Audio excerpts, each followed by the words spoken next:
গোয়েন্দা তথ্যের ভিত্তিতে জানা যায়, সাগর পথে মালয়েশিয়া পাচারের উদ্দেশ্যে নারী ও শিশুসহ বিপুল সংখ্যক ব্যক্তিকে টেকনাফের বাহারছড়ার গহীন পাহাড়ে বন্দী করে রাখা হয়েছে।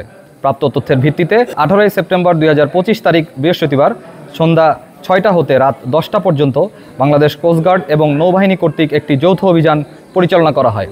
অভিযান চলাকালে কোস্টগার্ড ও নৌবাহিনীর সদস্যরা উক্ত পাহাড়ের চূড়ায় পাচারকারীদের গোপন আস্তানা হতে পাচারের উদ্দেশ্যে বন্দী থাকা নারী ও শিশুসহ 66 জন ব্যক্তিকে উদ্ধার করে।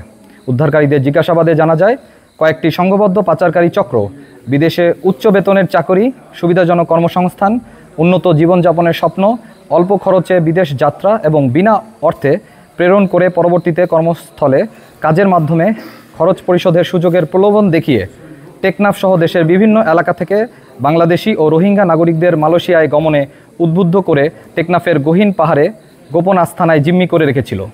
পরবর্তীতে পাচারকারীরা তাদের সুবিধাজনক সময়ে মেরিন ড্রাইভ সংলগ্ন উপকূল হতে বোটযোগে মালয়েশিয়ায় পাচার করার পরিকল্পনা করছিল।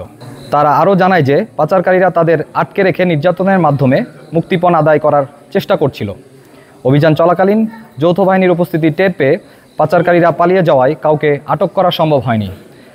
তাদের আটকের নিমিত্তে নৌবাহিনী ও কোস্টগার্ডের গোয়েন্দা নজরদারি ও অভিযান চলমান রয়েছে। মানব পাচার রোধে বাংলাদেশ নৌবাহিনী এবং কোস্টগার্ড এ ধরনের অভিযান ভবিষ্যতেও অব্যাহত রাখবে।